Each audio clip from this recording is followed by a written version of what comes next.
So before I start, I'd just like to acknowledge a really special person in the audience, one of my teachers. She made the film about the 13 indigenous grandmothers. She's sitting in the front row, Carol Hart. Thank you for coming.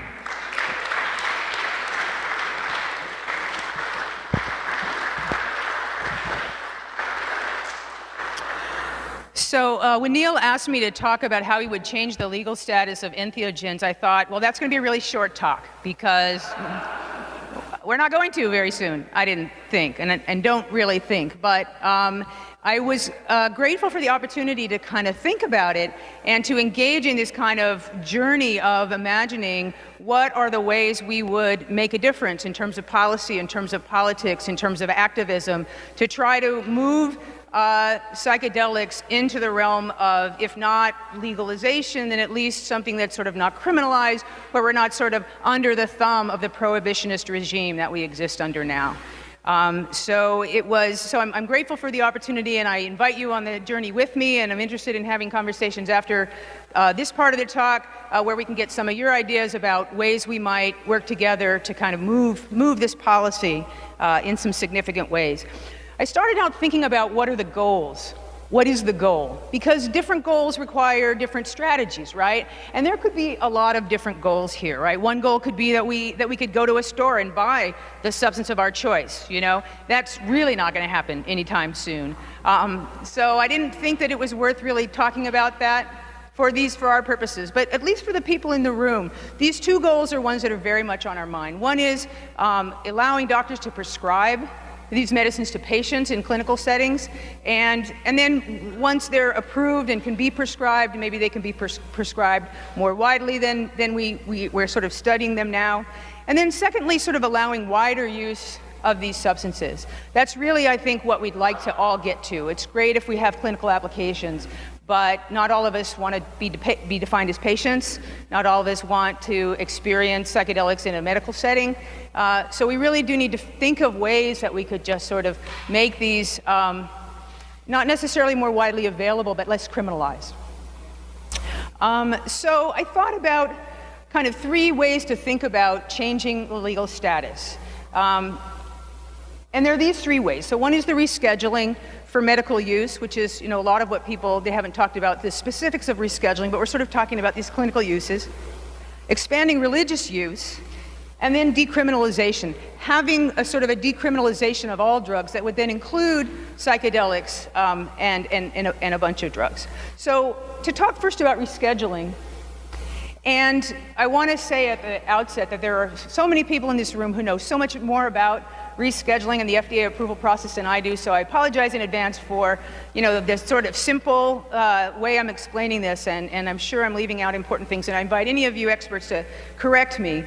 But basically, when we talk about schedules, we're talking about the categories of drugs that were put into place by the Controlled Substances Act in 1970. And for our purposes, we're talking about Schedule 1. We're talking about the most serious class of drugs. It includes all of the psychedelics and includes marijuana, too, which are drugs that are considered to be, have a high potential for abuse and have no recognized medical value. So that's what defines a drug in Category 1. And it's clear, isn't it, that these are political definitions, right? They're not scientific definitions. So let's just be clear about that. I mean, we know even marijuana, as a perfect example, has much less potential for abuse than alcohol, than tobacco, than a lot of legal substances, and has tremendous medical applications that we're just beginning to start to study.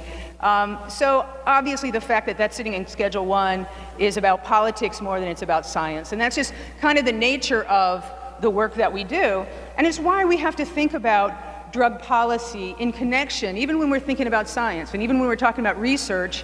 Science isn't pure science, particularly not in this area. It's about policy, it's about politics, so we have to be smart in those ways, and we have to be thinking in those terms.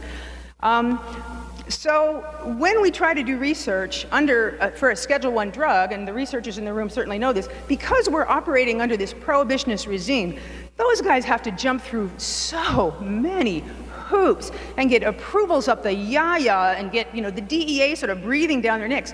So when someone from the audience asks some of the researchers, well, how many times have you used psilocybin? And they decline to answer, you know, I totally understand that, right? And don't we all? Because they're the ones that are on the front lines, dealing with the DEA, like on a regular basis, not just, by accident, but, having to deal with them. So the last thing they need is to sort of open themselves up to that kind of scrutiny. Now, just so you know, Congress could reschedule if they wanted to. I mean, they passed the Controlled Substances Act. They can amend it. And some people think we should do that. We should just bypass the FDA and the DEA and all this politics and go to another bunch of politics, which is Congress.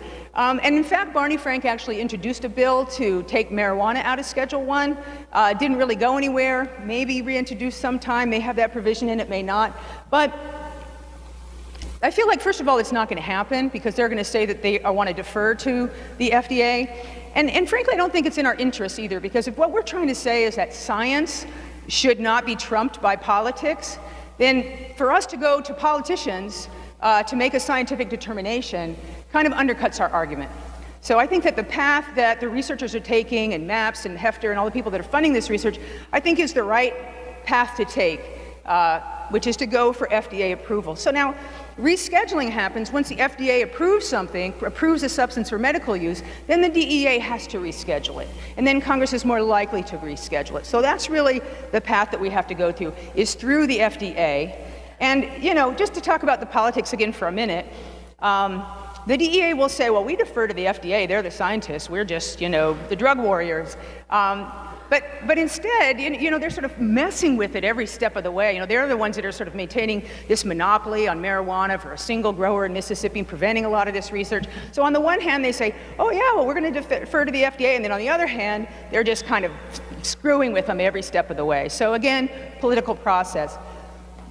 And one of the things I want to do during this talk is to point us in directions where we can affect the process, where we can get active, where we can take action and kind of do things. So one thing that the Drug Policy Alliance, where I work, a number of the other organizations represented here, so MAPS, SSDP, and some of the other groups who are here, are working to oppose the nomination of Michelle Linhart as DEA administrator. This is someone who, see, okay, right, we're with it. She's bad, you can hiss.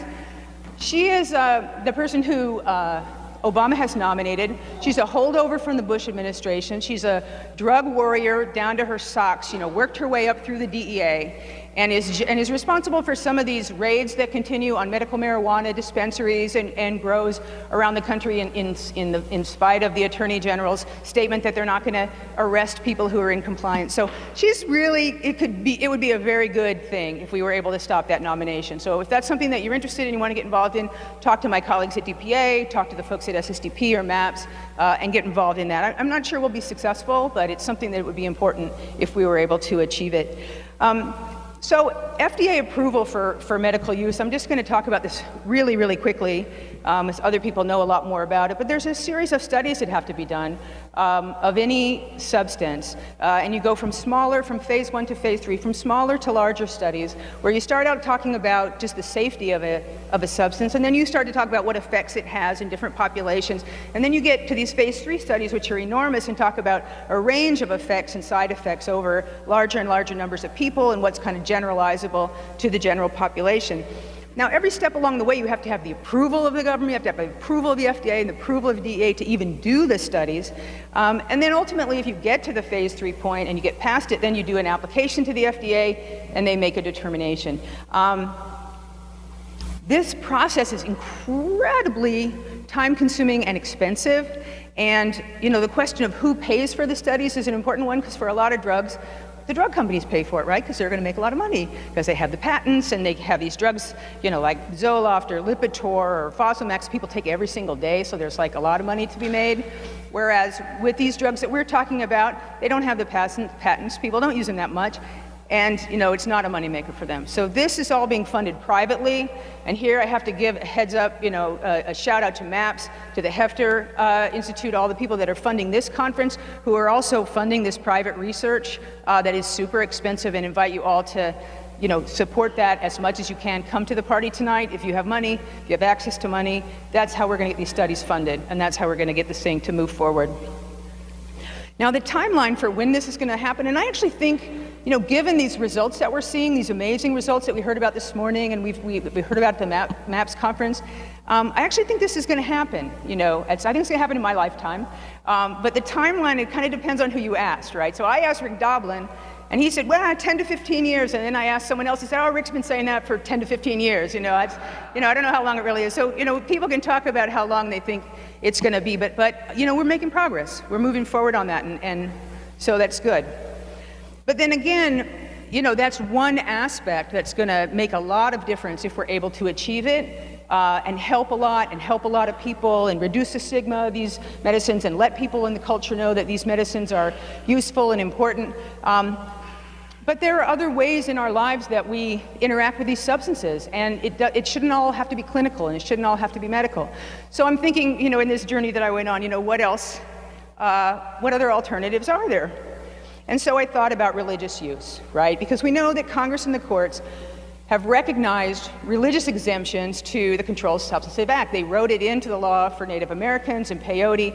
The UDV and the Daime Church have gotten exemptions through case law to use ayahuasca. There's one case, a Rastafarian was arrested in the airport in Guam with seeds, marijuana seeds, and the court said, yeah, Rastafarianism is a bona fide religion. It involves using marijuana. You're allowed to use it, but you're not allowed to import it, because that's not part of your religion. And so he's convicted of importing, but along the way, the court said, yeah, but you can use it. And so some people have read that to mean that you actually, if you're a Rasta, you can actually use your sacrament on federal property.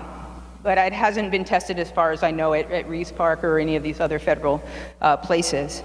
But I know that for a lot of people, for a lot of us, psychedelics have a really important spiritual dimension, right? And it's part of what we might think of as religion if we thought of it that way. I've been in Native American church ceremonies. I've been in Santo Daime ceremonies. I've been in ceremonies where other psychedelic substances were used in a ritual context with a shaman, with prayer and sort of the calling forth of or connection to something kind of higher than ourselves. And I've had experiences that were just kind of with myself or other people, right? And the spiritual dimension of those experiences doesn't depend on whether it's in a church or it's not in a church, right? The spiritual dimension is the same. Well, not exactly the same, but you know what I mean? It's very similar. And so I wondered, might the courts recognize that people think about religion differently now? It's not just that we get up on Sunday and we go down to the church and we dress up and sit in the pew and listen to the guy and read the things and sing the song. People think of themselves more and more as spiritual, not religious, or they have their own kind of spirituality that they share with others, or that's very personal. And I wonder, would the courts maybe come to recognize that in a way that would allow for a broader religious exemption to the Controlled Substances Act? And the answer is pretty much no. But like I said, it was a journey, right? It was an exploration. So the leading case is U.S. v. Byers from 1996. And in this case, the court grappled with this question of what is a religion for legal purposes, right?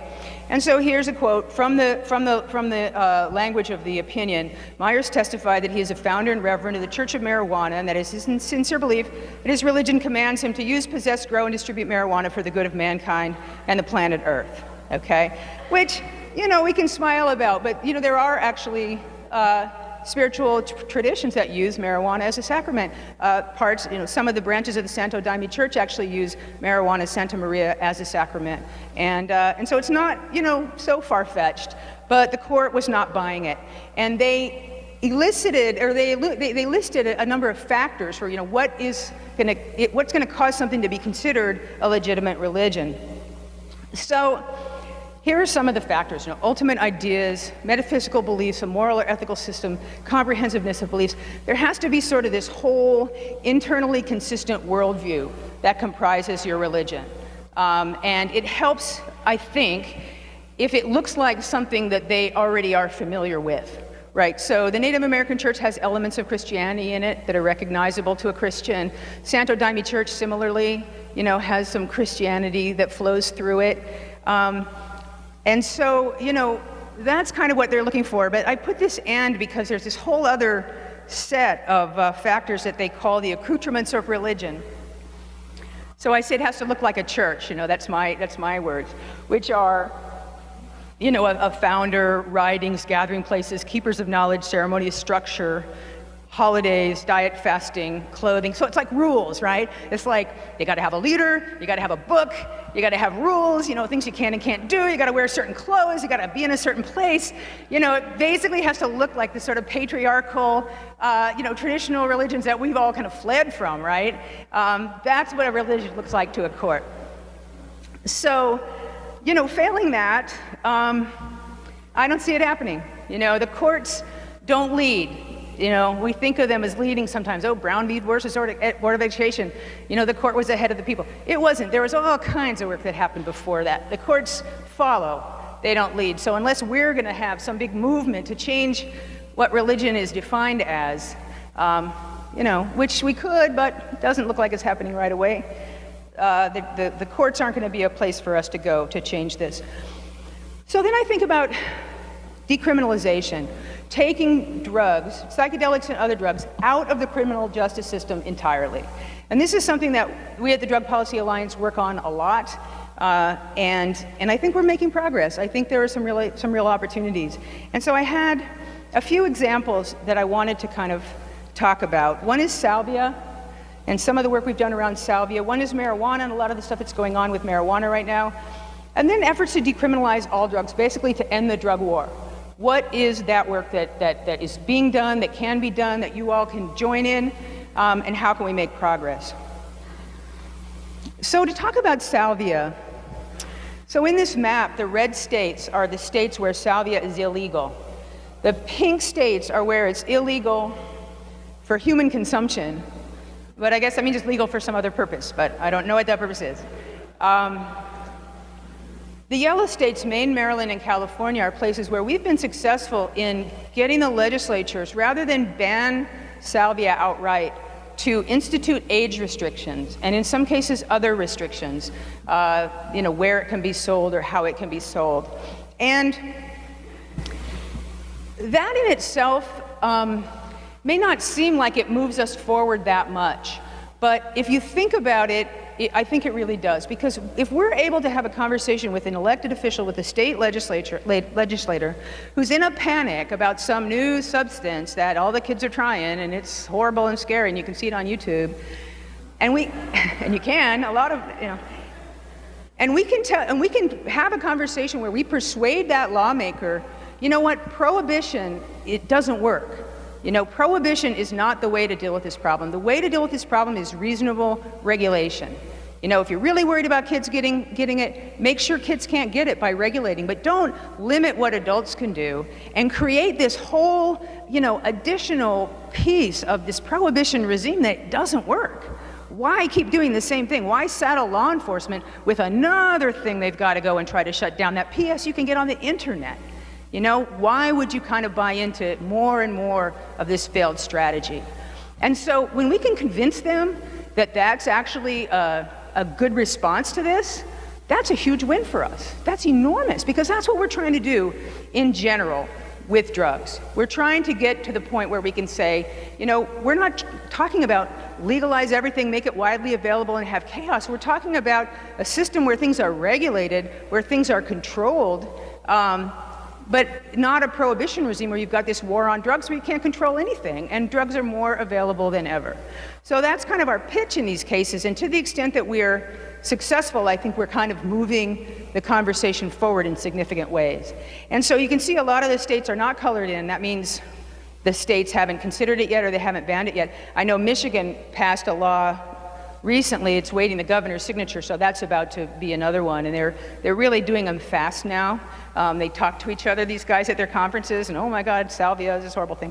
So we have a kind of a narrow window to try to stop some of these bans, but I think it's worth it if you live in a place where that's being considered, to try to put some energy into getting people to think that maybe regulation is a better way to go than prohibition. So now with marijuana. So marijuana is decriminalized in these 12 states, And there's more and more of a move towards decriminalization. And by decriminalization, I mean, again, taking it out of the criminal justice system, making it a ticket, making there be no criminal sanctions attached to it. In all these other states, possession of marijuana is a misdemeanor. That's a criminal conviction. That can keep you from getting a scholarship to college. That can keep you from getting housing. That can keep you from getting a job. That's a very serious consequence that attaches to that conviction, even though people say, oh, marijuana, no big deal. And there's even a quote on my next slide from Jay Leno, right? The last quote. Smoking marijuana is essentially legal. You can get it anywhere, and if you get caught, the most minimum of consequences. And he said like a couple weeks ago. People think that, which is good and bad for us. It's good because it's hard for the drug warriors to get up and say, oh, this is a dangerous drug, it's got all these horrible consequences, we have to ban it, we have to keep the door shut. When people have this attitude that it's already legal, it kind of makes them look ridiculous, and they increasingly look ridiculous, sort of trotting out the same old tired prohibitionist arguments. But it's bad for us because it kind of takes the wind out of some of our advocacy efforts, and it also it misapprehends the nature of of prohibition and of what we call the prison industrial complex, where hundreds of thousands of young people, mostly people of color, are being herded into the criminal justice system for pot. I was at a hearing in Washington earlier this year, and Congressman Rangel, right, from Harlem, the dean of the New York congressional delegation, said, I can't remember the last time someone was arrested for pot in New York. Yeah. And so, we've taken the occasion to tell him since then that 46,000 people were arrested in New York last year for pot. New York is the marijuana arrest capital of the world. It is. And frankly, right across the street from where we are, Washington Square Park, that's a lot of them. I used to be a public defender, and half my clients came from there. And it's so the racial disproportionality of it is so horrific. African Americans are arrested 9 times the rate of white people, and white people smoke more than black people do. They smoke more. So if the white people in this room were lighting up, up in Central Park, nothing would happen to them. But if you're like on the street over on the west side, docks, and you're African American, you've probably already been arrested 4 times already. And so, people need to be aware of that, because it's just a travesty. And the people in this room who maybe don't think of marijuana as kind of related to the issue of psychedelics, or don't think of kind of drug policy as one thing, or we need to be mindful of the fact that we're all kind of in this together, and the prohibition may have land on us slightly differently, but it's the same regime of prohibition that, and it's the same war on drugs that kind of affects us all. When we talk about psychedelics, the threat of law enforcement, affects the set, it affects the setting, it affects our experience of psychedelics, because we just, we're under the thumb of the drug warriors, and we need to change that. So marijuana legalization itself is becoming more popular. There's a ballot measure on the ballot in California to set up a system for taxing and regulating. It's got about 52%. I saw another poll that said 47, but generally sort of a little over majority support. Generally in the country, it's about in the 40s somewhere, support for legalizing marijuana. It kind of depends on how you ask it. You say, should we legalize it? You get less support. If you say, should we treat it like alcohol? You get more support. Should we tax and regulate, more? So we're kind of thinking now about the best ways to say it. In Western states, has majority support. Among young people, majority support. Among Democrats, majority support. So there's a lot of momentum right now for changing marijuana laws. There really is. And it makes me think, well, let's push for that. And to what extent will that help with these other substances? Does having marijuana legal sort of make it more likely that some of these other things will be decriminalized? And I'm not sure about that. And I tried to find some data, I couldn't find very much, but I did find this one poll from this year where they asked, do you support or oppose legalization of these drugs? And they said marijuana 52%, ecstasy 10%, right? So it's significant drop-off in support. And I think what this is based on really is just ignorance, People a lot of people smoke pot, right? And people have their own knowledge base, their own experience. So when someone starts to tell them some crap about how horrible it is, they have their own experience to say, oh, I know that's not true, right?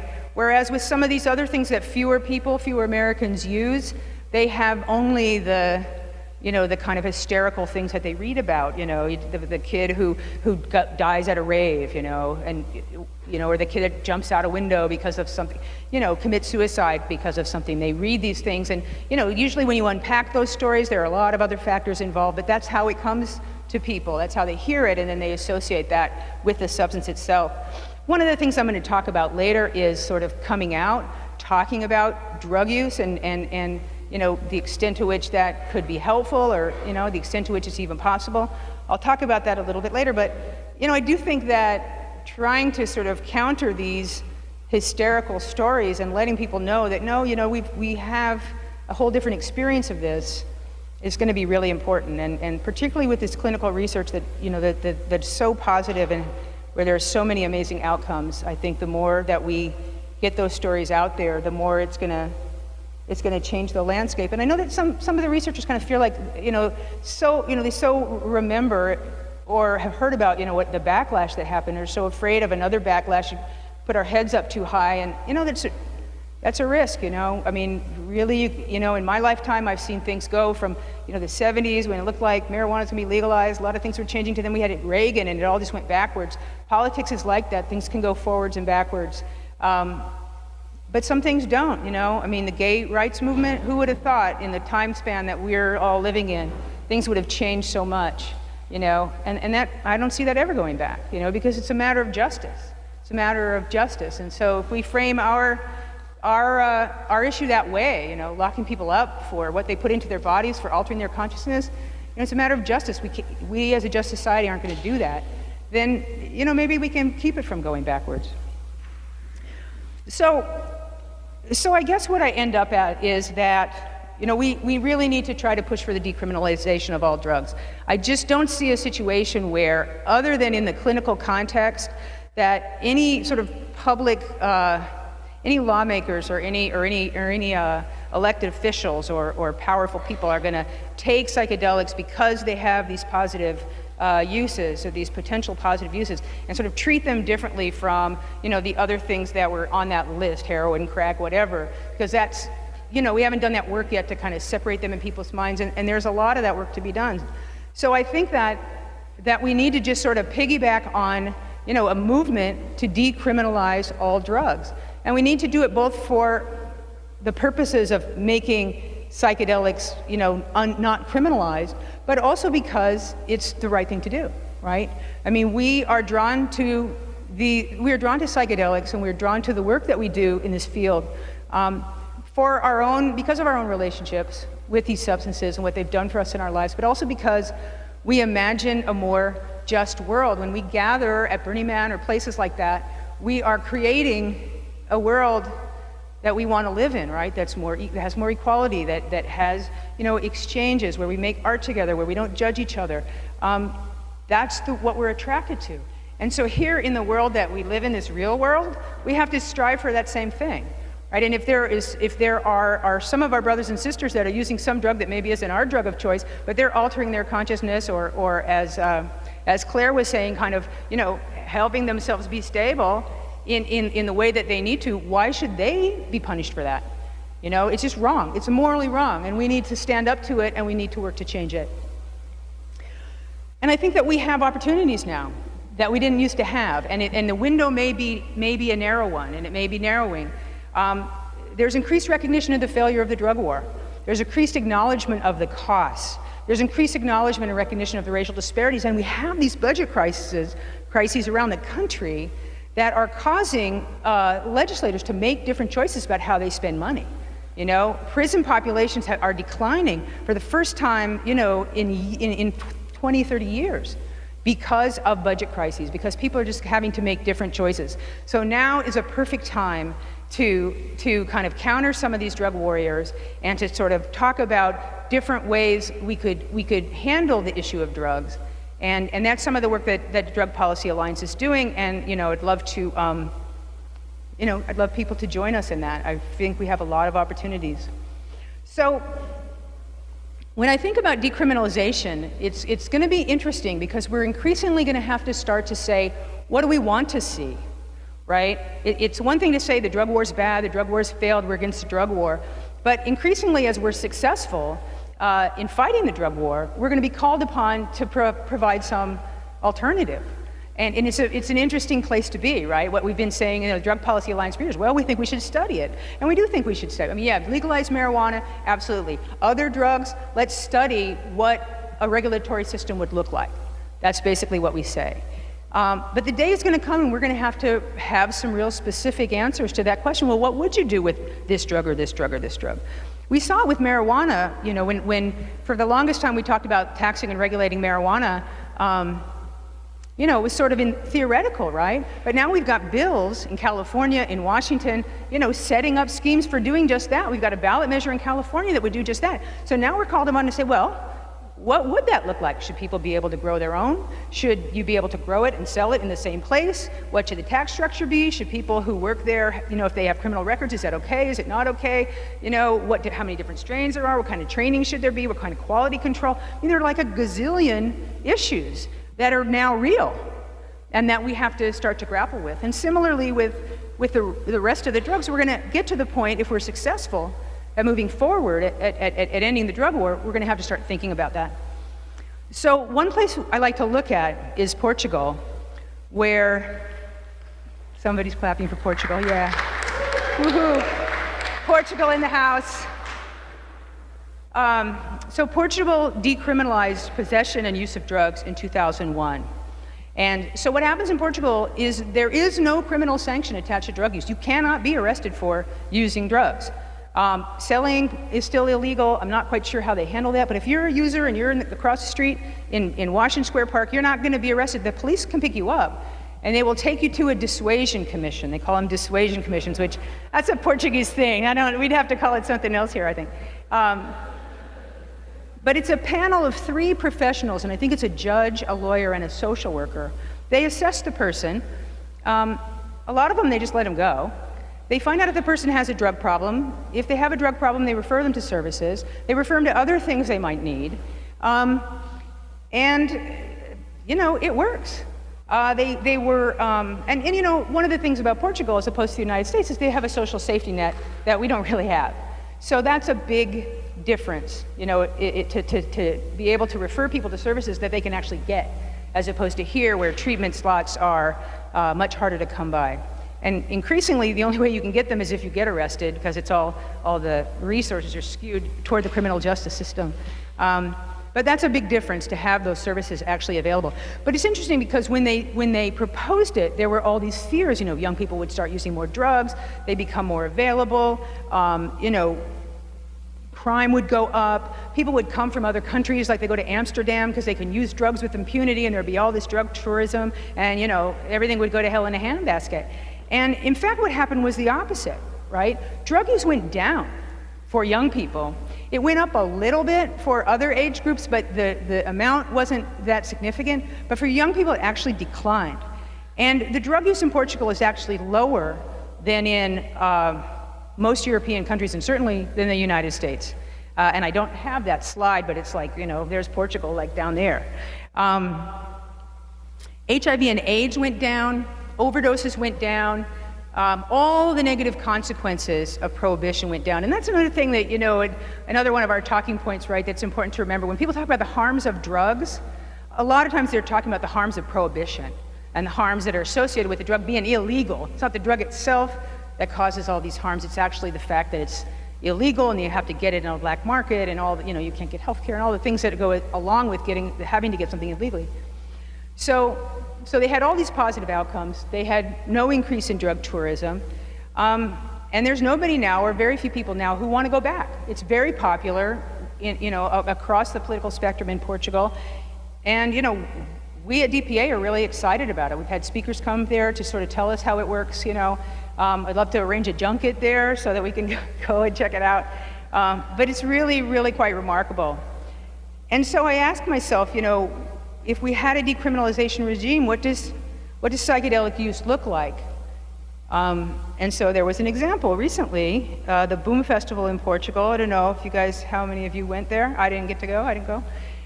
It's sort of like their Burning Man. And as I say, I didn't go, but the reports that I heard back indicated that it's a different place. It's a different thing when you're not worried about the police over your shoulder all the time. You know, police were there to protect people, to make sure people were safe. Drugs were tested so that people knew what they were getting. Emergency workers helping people with psychological and emotional emergencies were there and working with the police where it was appropriate and not where it wasn't. And it was just a different vibe, you know, a different possibility. And so, you know, I think that's interesting. I want to go next time. That's going to be the junket, I think. I'll go look at the system and then we'll go to Boom. So then I think about what's going on in the United States that could be remotely like that, and there's very little, but I am excited about something that's happening in Seattle. They call it the Law Enforcement Assisted Diversion Program, LEAD. And what they have done is they've managed to get the police to agree to what they call pre-arrest diversion. So they'll pick people up and they will take them to a place to be assessed for services rather than arresting them. And the police agreed to this. It's a pilot study. You know, they haven't started it yet. They're getting the funding. But it's very, very exciting. And the thing that they've done that's very smart is they've gotten grants from, you know, enormous foundations like Ford and OSI to pay for services so that those services are going to be available. They're privately funded. They don't have to depend on what's available through the agencies that exist now. So when someone gets picked up, they actually will be able to get those services guaranteed, and that's the only way the program's going to succeed. So I'm very interested in how that's going to go. Drug Policy Alliance is doing a series of New Directions conferences where we're talking about shifting the paradigm of drug use from the criminal justice system to the health system. And so we've done them in California, New York, DC, and we're doing them around the country. We pair with health organizations. Here in New York, we paired with the New York Academy of Medicine. And we said, what does it really mean to think of drugs as a health issue as opposed to a criminal justice issue? A lot of people, if you ask them, they'll say that. If you ask the average person, do you think drug use should be a health issue or a criminal justice issue? They'll say, yeah, it's more of a health issue, really. Most people kind of accept that intuitively, but what does it actually mean in real life? If it's a health issue, then why are all the bills that relate to it being heard in the Judiciary Committee or the Public Safety Committee? And why are the experts in those hearings always cops and DAs and law enforcement types? Why aren't they being heard in health committees and you know, substance abuse committees where the experts can be doctors and service providers? So that's the shift that we're trying to push for, even on the level of kind of legislative hearings, to just have different experts and different language talk about people as, you know, patients instead of, you know, offenders. It just makes a huge difference to shift the paradigm. Another thing we're going to be focused on in June 2011, next year, the 40th anniversary of the war on drugs. And so DPA is going to take this opportunity to say, okay, we've been at this for 40 years. You know, we spent billions of dollars. We've ruined hundreds of thousands, if not millions of lives. We've destroyed communities across this country. And there are more drugs than ever. So what is our exit strategy from this failed war? And we're going to be trying to push that, you know, in the media, in the internet, in legislators, for forums, just sort of in every way we can, and invite anybody who wants to be part of that to help us think about what that would look like. In terms of other opportunities, I just want to talk a little bit more about coming out, and then I'm pretty much almost done. You know, we know in other contexts, we know from the gay movement, certainly, and other movements, if you change the face of the person who's demonized, people just have to relate to it differently, you know, and as I said on the earlier slide with the poll, you know, people's negative attitudes towards psychedelics have to do with misinformation. So that information needs to be corrected. We've been very successful in medical marijuana to change the face of a marijuana user from this sort of Spicoli in Fast Times at Ridgemont High to, you know, your grandmother who's suffering from, you know, bone cancer, or, you know, a returning veteran suffering from PTSD, or someone with MS, or, you know, it makes a big difference. We can do the same thing with some of these psychedelic clinical applications, and that's going to make a huge difference. But it can't, again, be only in the medical context. And with psychedelics, we actually do have positive things to say. You know, in other drugs, it's less easy to say, yeah, this was positive and transforming. So we need to figure out ways we can do that. And it's hard. You know, it's very, very risky. This is like a serious crime. So, you know, people, you have to be careful who you're talking to. But I want to just talk for a minute, and then I think I'm done, about a conference that we did, a panel that we did at DPA at the U.S. Social Forum in Detroit last summer. And the U.S. Social Forum is this big lefty gathering, people involved in all kinds of social justice movements and racial justice movements. There are like 15,000 people there, and it was in Detroit. And our panel was on marijuana arrest as a racial justice issue. And we were talking to these social activists saying, you may not think marijuana is an important deal, but it is. It's a racial justice issue. A lot of people are arrested. This is something you need to care about as a social justice matter. And so we gave our talks, and we had that, and there were maybe 40 or 50 people in the room, and we had kind of put it into a circle. And then we opened it up for discussion. And what started happening was remarkable, because people would go around the room and they would talk about their relationship to marijuana. So one person was like, you know, her kid, you know, she had a problem with marijuana, she thought, and she was really down on drugs, but she wanted to hear about this social justice aspect because she hadn't thought about that before. And someone else was a patient, a number of patients and caregivers and providers, because medical marijuana is legal in Michigan. You know, one person was a Rasta, one person used it as part of a spiritual practice. One guy was just like, I just love the herb, man. And, but it was fascinating to be in this room, and it started to feel kind of more and more intimate and more, you know, kind of closed and kind of almost womb-like and comfortable, and people were just sharing their experiences, and so grateful, I thought, for the opportunity to just talk about their relation to this plant. You know, something that's really intimate, something that we put in our bodies, something we change our consciousness. This is important to us. This isn't just playing around. This matters to us a lot. Everybody in this room appreciates that. You know, so we can't, you know, we have to find opportunities to not have it trivialized and to let people know what it means to us and to share those stories, not just with all of us who are kind of, you know, in the choir, but with other people who could hear it. And you'd be surprised how many of us there are who aren't in these rooms, but who are, you know, in, you know, different places, high-level places, powerful people who, in the right circumstances, could have some of these conversations, and I think that would actually also help us move us forward. So finally, how can you guys get involved? How can we help support the continuation of clinical research? Super important. I just totally give it up to the researchers in this room. It's fantastic. It's amazing. It just, you know, I have to say to Jeff Gus, you know, I just loved the way he said this, the spirit of the molecule infuses the entire program, like even the phone calls, you know, the intake, the papers, whatever, like it's all about that feeling, that sense. I love that. And that's the sort of spirit of everything that we do, that we're all connected to, I'm so grateful to be a part of it. Coming out, sharing stories where we can find the space to do that, and working to end this insidious war on drugs, that's gonna make a huge difference. Thank you.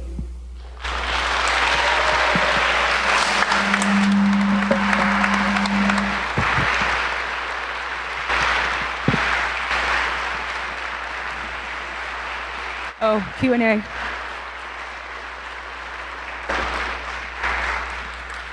Yay, Joe. Perfect. Questions, comments? Sir. I know in the United Kingdom they have an independent science recommendation board that offers their best judgment as to why they should classify certain drugs under certain schedules. Do you see reforming our drug laws to better serve scientific ideas and scientific opinions as a positive way to go, as opposed to just decriminalization and other routes? Is the question, do I see... To reform drug laws to better reflect scientific opinion. To better reflect science? You know, I wish that were true. You know, I wish people people in power were persuaded by science. I wish that would sway them. If that were the case, a lot of things would be really, really different.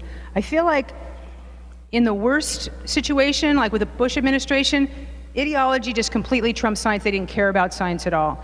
In the best situation where we have people who are our allies, I actually still feel like they need something more. Like science is going to help, but they need something more. They need something that resonates emotionally. They need something that that they can just sort of relate to in some kind of a personal way. Science by itself doesn't do it. We're just not that rational, and elected officials really aren't. Question here, Gary. Have you had any feedback about the decriminalization in Mexico and what that means for us that our neighbor has taken that step? You know, we haven't had it yet, had as much feedback. We haven't been able to really study it. You know, mostly what we hear from Mexico is just, right, the horrible drug war that's going on there and the deaths and all that kind of stuff. And that's really, really overshadowing the conversation about what effect the decriminalization might have had. So I have to tell you, I have heard very, very little, really nothing on, you know, the positive effects that decriminalization may have had and how it's being assessed at this point.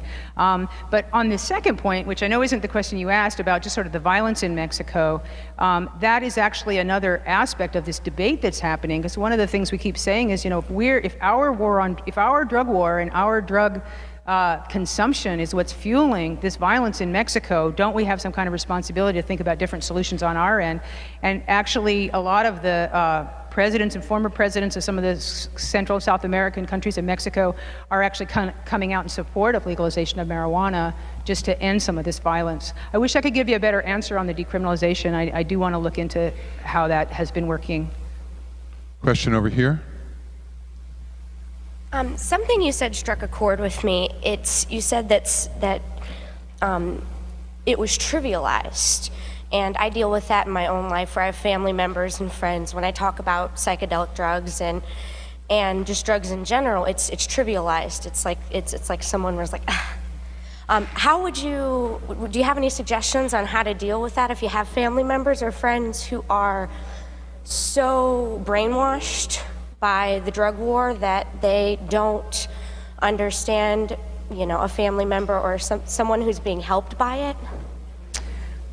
Yeah, that's a good question. I think you just have to kind of keep talking and keep saying things in a way that, you know, that sort of make it clear how transformative it is, but some people can't hear it. I mean, I remember coming back from this, you know, a mushroom journey that I did over New Year's that just, oh my God, it like straightened me out so much. And I was going to see I was doing Alexander technique at the time, and I was talking to this person who's, you know, alternative healer, and I thought she'd really get it. And she's like, oh yeah, shrooms, awesome. You know, I was just like, really? You know? And so I just kind of didn't have the conversation, you know? So I don't exactly have a good answer. And it might actually be something that would be good for people to talk about in general, you know, if people have had other kind of more successful experiences talking about it. But I will say that a lot of people have surprised me if I talk about, you know, some of the different experiences I've had and the different groups that I've been involved in or know about. You know, a surprising number of people said, could I do that? You know, could you help me? Could I get connected with that? You know, that sounds like, you know, it seems like it's really helped you. Maybe it could help me. Some people are open to it. You know, some people aren't. I think we just need to keep going forward. You mentioned while speaking that you had that with some of your work with legislators, you talk about, you know, how prohibition doesn't work. And I imagine that's, you know, inherently obvious to most of the people in this room. But are there people out there in legislation, in criminal law enforcement, who are attempting in any way to make reasoned arguments that prohibition does work, despite 90 years of history to the contrary? And as far as, you know, the legislators themselves who actually still, you know, support prohibition, is it because they think it works? Is it because they don't care, or do they have ulterior motives? Well, they have motives. They're their main motives, which are, you know, getting reelected. A lot of elected officials will say to us privately, "Oh yeah, I totally agree with you. Oh yeah, it should be legal. Yeah, it's crazy. Drug war doesn't work." They'll say that privately, but they don't want to be considered soft on drugs. Now, with the police, it's kind of interesting. There are a lot of retired police, you know, law enforcement against prohibition. A lot of retired cops have come out and said, you know, I did this for 30 years, you know, it doesn't work, we got to change the paradigm.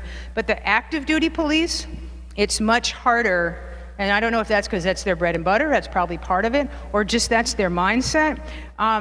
We had a project that we worked on with Northeastern Law School last year. There's this thing where the first-year law students function as a law office, and we're the client. They do a project for us. So we asked them to assess the decriminalization in Massachusetts, the marijuana decriminalization, a year after it had passed. And so there wasn't a lot of data, so they really just went around and interviewed chiefs of police and law enforcement people, sort of to get these anecdotes.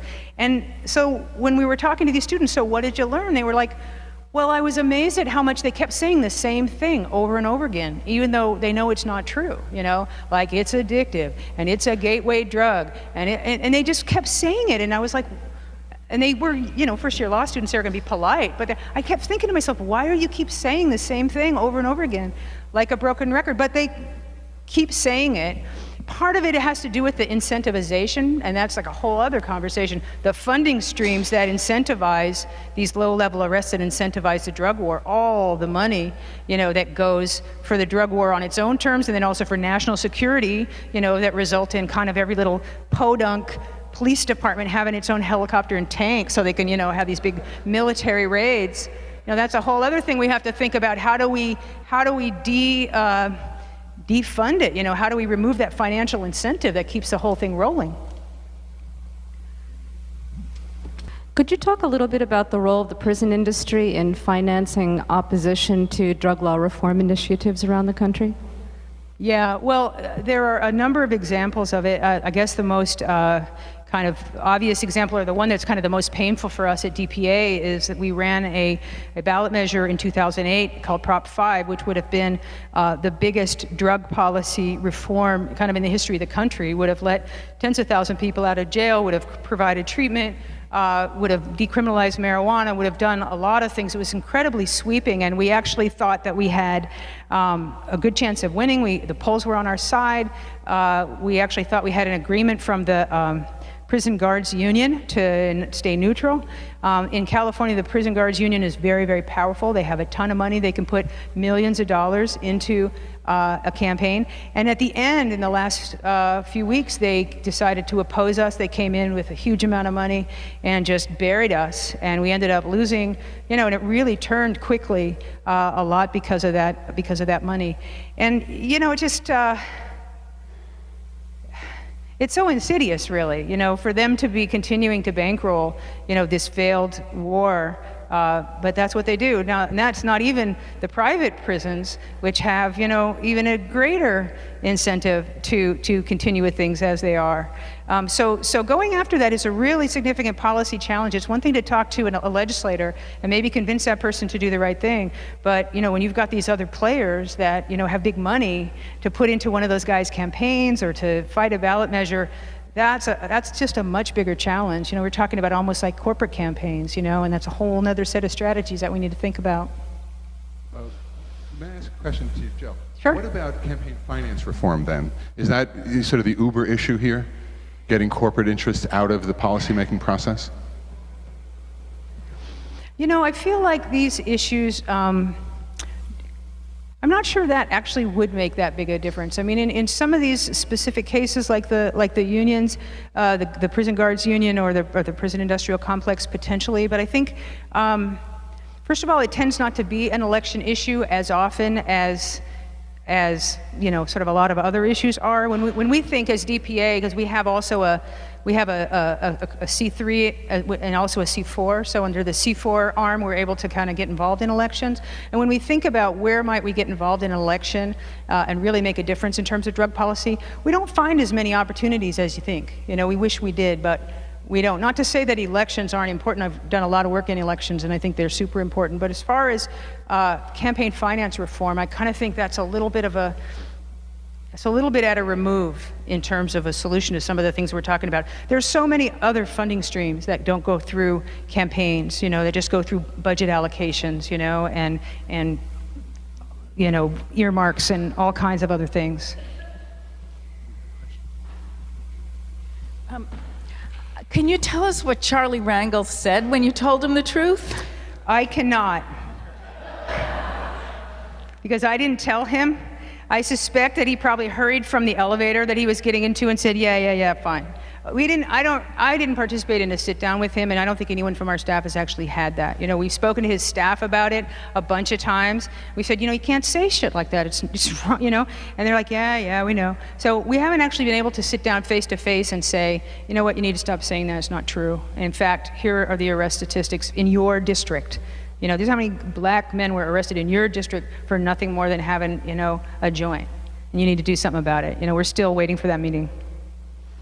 I think one more question here. Jill, I was wondering if you could tell people a little bit about what's going on with the Senator Webb bill, the National Crime Commission Act, and ways we can work to use that to decriminalize marijuana and other drugs. And also, I just wanted to mention, one of the groups I work with is the City Bar Association. And this year, as Jill said, it's the 40th anniversary of the Controlled Substances Act. And we're going to be doing a conference on November 16th, a one-night conference to look at ways we could change the Controlled Substances Act, maybe get rid of Schedule 1, and start working to develop a model to do that. Are you the guy that friended me on Facebook? Are you the guy that friended me on Facebook? Okay, there was somebody in here who was a lawyer, and so I thought that was you. All right, never mind, I'll meet you at some point. So the Webb bill, Senator Webb from Virginia is championing a bill that would study the criminal justice system in this country. And when you hear Senator Webb talk about this, as I've had occasion to do in small settings, he's incredibly passionate about it. He spent some time in Japan and he studied the criminal justice system there, and they incarcerate so many fewer people. And he looks at the fact that we're 5% of the world's population and we're almost 25% of the world's incarcerated. And he says, either we have the most evil people on the planet or we're doing something wrong. And he's incredibly passionate about it. And so his proposal is for a commission to study the criminal justice system and kind of the different disparities and top to bottom, right? And so we were working with his staff and trying to shape the bill, and wanted it to kind of explicitly look at the war on drugs and explicitly consider decriminalization or other alternatives to the war on drugs. And we started bumping up against a ton of resistance from law enforcement, and it started to look as though there was going to be a ton of Republican opposition. And so what ended up happening was the bill just kind of got stripped, right? So there wasn't anything from our side, but there also wasn't anything bad from the other side. It really just says, okay, we're going to study it. So should it pass, then it's going to be, sort of a question of who's on the commission, who chairs it, who the staffers are, do they have public hearings, what's the nature of the hearings, what are the subjects that they're able to discuss, to see kind of what the outcome might be. Where it is now is, it's held up, I believe, in the Senate. And we actually got a call about it recently. It's being held up by sort of one person. I think Coburn is just kind of holding it up for some reason, and we were actually kind of putting out some calls this week to try to get it passed. We're getting sort of down to sort of the wire in terms of how much time we have before the next recess, and then it's going to be a lame duck session, and so there's this kind of sense that we really need to kind of move. For a while it had pretty widespread bipartisan support, and we kind of thought, oh, this is going to be great, this is going to go through. And now it just looks like it's a little bumpy, but we're still really hopeful, and we're still trying to push it. Thanks for the question. Well, thank you for all your questions, and Jill, thank you for your presentation.